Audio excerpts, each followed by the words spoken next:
Hey all, ఈరోజు మనము two some problem అనేది అరేస్ కాన్సెప్ట్ నుంచి డిస్కస్ చేస్తున్నాము. ఫస్ట్లీ దీంట్లో మనం ఏమి ఇమాజిన్ చేసుకోవాలి అంటే మన దగ్గర 4 చాక్లెట్స్ ఉన్నాయి.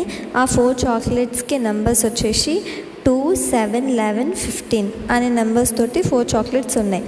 ఇప్పుడు మనం ఏం ఫైండ్ అవుట్ చేయాలి అంటే దాంట్లో ఏ 2 నెంబర్స్ని మనము యాడ్ చేస్తే మనకి సమ్ 9 వస్తుంది. అది మనం ఫైండ్ అవుట్ చేయాలి. ఇప్పుడు స్క్రీన్ మీద చూస్తే మీరు 2 ఇంకా 7 కంబైన్ యాడ్ చేస్తే మనకి 9 వస్తుంది. That's the concept of the entire question. దీనికి మనము జావాలో కోడ్ రాస్తున్నాం సింపుల్గా. ఫస్ట్ క్లాస్ సొల్యూషన్, అవి ఫస్ట్ 2 లైన్స్ అనేవి బేసిక్.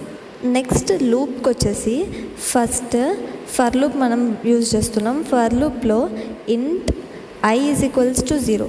మనం దీంట్లో 2 వేరియబుల్స్ని తీసుకుంటాము, which is i and j. Okay, i is equals to 0, i less than numbers dot length అనే వేరియబుల్ తీసుకొని i++ ఇంక్రిమెంట్ చేస్తున్నాం. ఓకే, ఇది first for loop. Next for లూప్కి వచ్చేసరికి మళ్ళీ మనం ఏం చేస్తాము అంటే j equal to i+1.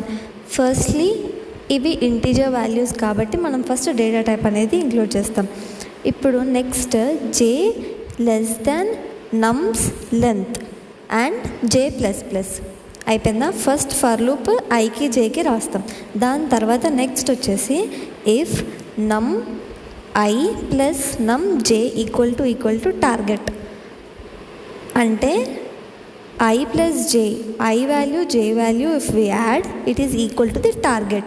Now it returns the new integer i comma j, and after that it returns again the new integer -1 comma 1. This is called the two sum problem. మీకు అర్థమైందని అనుకుంటున్నాను. Thanks for the video. మీకు ఈ video నచ్చినట్టుంటే follow చేసి పెట్టుకోండి పేజ్ని.